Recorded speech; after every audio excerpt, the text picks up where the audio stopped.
Good morning, traders. Welcome back to Outlier Live. On today's episode, we're going to be talking about our top 3 stories of the day. First, Tesla continues to dominate the EV market. Next, we're going to be talking about Threads, the brand new social media app. Yeah, it's dead. And then lastly, we're going to be talking about how Credit Suisse has raised its year-end price target for the S&P 500 to 4,700. So get ready, buckle up, and let's get right into it. All right, welcome back to the Outlier live stream today. My name is Christopher Yule, and if you're just joining in, we love talking about stocks and finding those outsized trades with outlier returns. And if you're interested in that too, be sure to definitely hit the subscribe button down below. And today's episode is sponsored by Outlier.com. Go to ovtlwire.com to find out why outliers win. Now, let's take a look at this chart here. So this just came out yesterday, the top selling EVs in the US for the first half of 2023. And probably no surprise to anybody that Tesla is dominating this chart here, right? Tesla Model Y, Tesla Model 3. The next competitor is the Chevrolet Bolt. Let's be honest here, that is not a competitor. 33,000 versus 6 times higher a Tesla Model Y. Now, I personally own a Tesla Model Y, and it's freaking awesome, right? There's many things that I love. I got the Model Y Performance, and this thing hauls. It does 0 to 60 in about 3.5 seconds. It looks great. And one of the things that I honestly didn't even realize is how much less electricity, or less I would spend in electricity versus spending on gas. We also have a Lexus SUV that takes premium gas and gets 15 miles a gallon. And I compare the two side by side, and I'm like, holy cow, this costs 8 to 10 times less to operate my Tesla in electricity than it does to cost to drive the same distance in my wife's Lexus SUV. And unbelievable how much of a savings that is, and how much fun it is to drive. So I can completely and totally understand why Tesla Model Y is dominating the industry out there. Now, the Model Y and Model 3 are basically the same vehicle, but the Model Y is just a little bit bigger. And this architecture is going to be taking us into really the next generation. You can also look at the Tesla Model X and Model S way down the list here because they are significantly higher priced. But don't forget, the Model 3 and Model Y, they both qualify for the $7,500 tax rebate. Now, when you take into account how much the Model Y sticker price is and how much it's come down over the last 2 months because Elon's making those price changes, and then you factor in the $7,500 tax credit, it's actually less than the average price of all new cars out there today. So it's a huge value, and a lot of people understand why that this is potentially one of the best options out there for anybody, not just an electric vehicle owner. So let me know in the comments down below, are you driving a Tesla Model Y at this point? It seems like 200,000 of us are at least this half of the year. And if you're not, are you looking to get one anytime soon? And also, if you like Tesla stock, or if you like Tesla the company, hit the like button. Let us know by hitting that like button. Over in Outlier.com, we do see that Tesla has hit a buy signal as of yesterday. So if you're a Tesla investor and you took profits in the last couple weeks, maybe now is a great time to get back in. So that is everything we wanted to cover on Tesla. Let's move into our next story. All right, Threads, the new social media app that everybody was talking about a week ago, it's dead. Yeah, now if you're just tuning in, my name is Christopher Yule. I love talking about stocks and finding those outlier trades with outsized returns. And if you're interested in that too, be sure to definitely hit the subscribe button down below. And today's episode is sponsored by Outlier.com. Go to ovtlwire.com to find out why outliers win.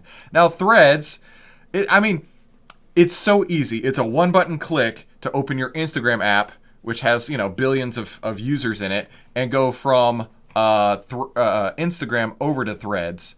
And what has the market been saying about this lately, right? The market, it's kind of topped out on Threads. It's kind of topped out on Meta. Kind of hit a peak around here, around 317 or so.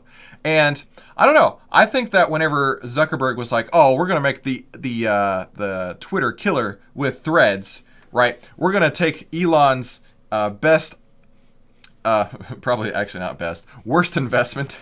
Take Elon's worst investment, and we're going to make it way better.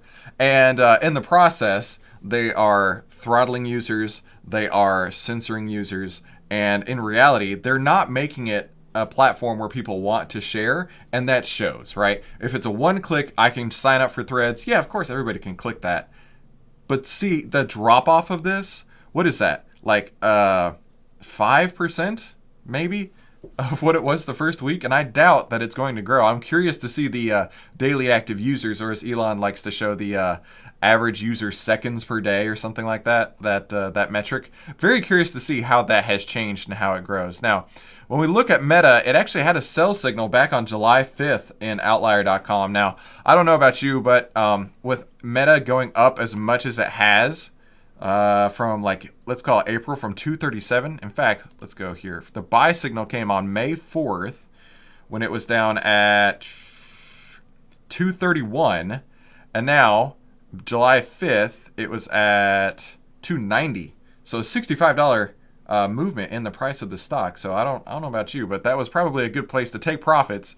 And it showed in the outlier data that we have here on July 5th. And then combining that with the fact that Threads is dead, I don't know. I think Zuckerberg may be in for a world of hurt. Do me a favor, hit the like button if you like that story, if you like Threads, or even if you like Instagram. I'm not an Instagram guy, but you might be. And let me know in the comments down below, are you using Threads? That's really what I want to know. Are you using Threads? Do you continue to use Threads on the second week, or is the novelty gone just like Threads will be in a couple weeks? Let us know down below. Hit the comment section, and let's go to our final story of the day. All right, if you're just tuning in for the first time, my name is Christopher Ewell, and and we love talking about stocks and finding those outlier trades with outsized returns. There we go. And if you're interested in that too, be sure to definitely hit the like button down below. And today's episode is sponsored by outlier.com. Go to ovtlwire.com to find out why outliers win. Now, taking a look at Credit Suisse here, they have increased their target price from 40.50 to 4,700. Well, currently, let's take a look at it here, right? So the S&P 500 is trading at this exact moment at 4,604. So we have less than 100 points to go. What does that mean? Does that mean that we're about to hit the wall and it's going to come back down? Or does that mean they anticipate a lot higher growth and that's just the bottom? One thing that I found earlier is pretty funny. This is an account that I follow. It's pretty funny. What he talks about here is this is how to do finance, right? Whenever you're hitting lows, like in NVIDIA, go ahead and just drop your price target. Whenever you're hitting highs, like NVIDIA has been, just go ahead and lower and increase your price target. Now, this is within the span of less than a year, saying, oh, our price target's going to go from 162. Now our price target's infinity on NVIDIA, right? Is that what we're seeing out in the market right now on the S&P 500? I don't know. Maybe that's the case. Let me know in the comments down below what you think. But taking a look at the S&P 500 inside of Outlier, we actually got a sell signal back on June 23rd. And in reality, I think what we're seeing here is a little bit of a blow off top. I think we're about to see a real strong pullback. June 23rd was right here. I think we're about to see a real strong correction, a real strong pullback, because what we're looking at today, the number of stocks that are still setting up from a technical perspective is actually getting smaller and smaller and smaller. And whenever that happens, when you've got too many people in the market, there's no more dollars looking to buy anything, and the only thing that's left to do is sell. And so maybe that's one of the reasons why the outlier signals are show and sell. But for me right now, I'm enjoying some cash, holding those profits, and maybe looking for some new opportunities once a pullback happens. So that is everything we wanted to cover today. Thank you so much for coming to today's Outlier live stream. We talked about how Tesla is dominating the EV market, as you would expect. We talked about how Threads is dead. And we talked about, you know what, maybe the S&P 500 has a couple more points to go, but it may be looking at a huge headwind in front of it. So if you found this useful, be sure to hit the like button like we talked about. Share this with your friends, and be sure to subscribe down below. We do this at least 4 times a week at this point, and tomorrow Mahesh will be covering his stocks as well. So thank you so much for coming to today's Outlier Live, and I'll see you on the next episode.